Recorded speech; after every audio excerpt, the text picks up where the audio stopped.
valdovas arba imperatorius ir jis yra svarbus gimusiems balandžio mėnesį arba bet kurio mėnesio 4 arba 26 dieną.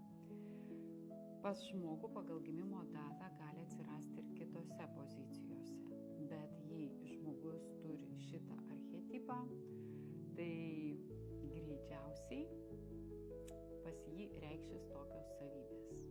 Kiekvienas archetipas turi savo šviesiąją pusę ir tamsiąją.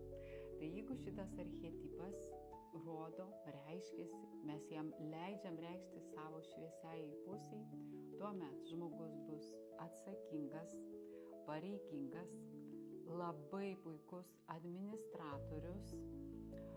Jisai reikalauja ne tik iš savęs dirbti, yra darbingas, bet ir iš kitų reikalaus, ypač iš savo pavaldinių. Moka priimti sprendimus, planuoti ir labai gerai tokie žmonės jaučia, koks darbas, verslas gali būti pelningas. Žodžiu, tai yra puikus vadovai, administratoriai arba ūkvedžiai. Tačiau tas pats archetipas turi ir tamsiąją savo pusę, arba jisai atkeliauja apverstas, arba jisai yra pas žmogų portrete jau apverstas, tokioj pozicijai, kuri vadinasi baimės, ribojantis įsitikinimai ir ydos. Ir tada toksai žmogus bus neatsakingas, ypač vyrai bijos prisimti atsakomybę. Gali pas vyrus irgi pasireikšti kaip mačo. Kas tai yra? Tai toks žmogaus elgesys, kuris tampa vulgariu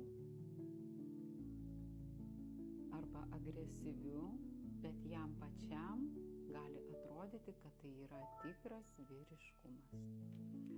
Net ir despotiškas gali būti elgesys.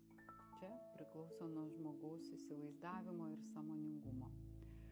Moterims šiek tiek kitaip pasireiškia šitas archetipas. Moteris nori vadovauti, kitaip sakant, nori valdyti situaciją, gali norėti net manipuliuoti, gali pasireikšti problemos su priešinga lytim, nes vyriškas archetipas susitinka su vyriška puse ir tada kieno dabar bus valdžia. Tai moteriam su apverstu imperatorium geriausia turėti vadovaujančias pareigas, kuomet moteris galės vadovauti ir taip šitą energiją išreikšti darbe, o ne namuose. Ir dar tamsioji pusė imperatoriaus, tai yra darboholizmas, kada žmogus dirba ir atrodo, kad visas jo gyvenimas yra tik tai darbas. Tik priminsiu, kad kiekviena energija turi tiek tamsiąją, tiek šviesiąją savo pusę ir nuo mūsų priklauso, kaip mes ją naudojam. Jei tau įdomu, pasek mane arba kviečiu ateiti į asmeninę konsultaciją, kur sužinosi daugiau apie save